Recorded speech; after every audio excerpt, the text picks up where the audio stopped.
Push there. Hello. Ah, I'm here. Okay. In that case, I'll repeat that rather feeble joke. Never applaud till you've heard something. Anyway, it's a great pleasure to be here. I've been trying to get to University of Calabria for some time, but there's been various technical hitches. But now I'm here, and I feel the a double weight on my shoulders. I mean, firstly, because of the expectations of Bruna and her colleagues in getting me here in the first place, and secondly, because there are so many of you. I hadn't anticipated this would be such a large audience. I mean, in a sense, it makes no difference, but I've got to find something to say that will interest all of you for about an hour or so. That's pretty tricky, but I will do what I can. Now, this paper is called "The End of the World is Nigh: Pandemic and Apocalypse in the Gothic," and you have got, clearly not each of you, but you've got between two or three of you a handout which you'll need. I mean, for in terms of what I'm talking about. The end of the world is nigh. I don't know if this is true in Italy or not, but in the UK, it used to be what was on sandwich boards, boards over the shoulders of poor people who were paid to carry them around London and remind people of the nearness of the end of the world. The end of the world is nigh. I think the end of the world is now a bit more nigh after the events in the US 2 days ago. But I'm not going to detain you on that, though it may be something we may need to discuss as time goes on, because although Donald Trump is not Gothic, he's certainly grotesque, and the two terms are quite interestingly related. But this paper, in fact, was prompted by the recent COVID pandemic and by the rhetoric that surrounded both the pandemic itself and the lockdowns that accompanied it. And in the paper, I tried to show how the mechanisms and traditions of the Gothic have over time addressed issues like these, issues of pandemic, lockdown, separation, by looking at a variety of texts. I hope you may have read or seen some of them. If not, this might encourage you to do so. And they're all named there at the beginning of the handout. Now, apocalypse is a complicated term. But essentially, it's important to remember that apocalypse is nothing new. It's nothing new because it's been predicted, prophesied, since the beginning of recorded time. And it's nothing new because it implies that nothing will ever again be new. Apocalypse is as old as time. Apocalypse is old before its time.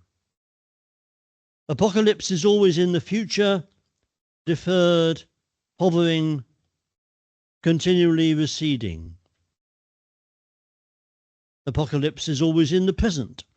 It is right here, right now. It's above our heads or under our feet, being brought forward and to our attention by dire messengers of doom, being ridiculed by those who have a stake in continuity, endless progress, improvement, a pressing forward that will never, ever encounter a cliff edge. And here are some quotations about apocalypse. They're on your handout. Apocalypse has come and gone. We're just grubbing in the ashes. Apocalypse is the eye of a needle through which we pass into a different world. Or, from H.G. Wells, the darkness grew apace. The cold wind began to blow in freshening gusts from the east, and the showering white flakes in the air increased in number. From the edge of the sea came a ripple and whisper. Beyond these lifeless sounds, the world was silent. Silent. It would be hard to convey the stillness of it. All the sounds of man, the bleating of sheep, the cries of birds, the hums of insects, the stir that makes the background of our lives, all that was over. Or, of course, there's Rachel Carson's Silent Spring, or Cormac McCarthy's Endless Road, or Frank Kermode's sense of an ending, the idea, or perhaps the intuition, that it is the end that shapes our present, that directs our actions towards an end. The endless multiplicities of the word end, as completion or abandonment, as either a bang or a whimper. The end is always with us. In the beginning was the Word. In the end is the Word, because all of our apocalypses are words, attempts to describe that which finally, in the end, cannot be described. And so perhaps the apocalypse is always gothically inflected. It strains against the describable. It transgresses the power of words. It provokes a terror in the removal of the familiar. It suggests that all of our concerns and machinations are just a form of play, shadows before a wider, blanker, oh dear, just wondering what was up there. Shadows before a wider, blanker screen. And I've lost my place. No, I haven't. In what follows, I want to address some examples of apocalypse, inevitably in the light of what recent events have thrown up about our post-COVID imaginings of the end of things. I also want to consider ends in the outer sense, the death of the planet or the species, and in the inner sense of the supremacy of Thanatos, the death wish. And now was acknowledged the presence of the Red Death. He had come like a thief in the night, and one by one dropped the revellers in the blood-bedewed halls of their revel, and died each in the despairing posture of his fall. And the light of the ebony clock went out with that of the last of the gay, and the flames of the tripods expired, and darkness and decay and the Red Death held illimitable dominion over all.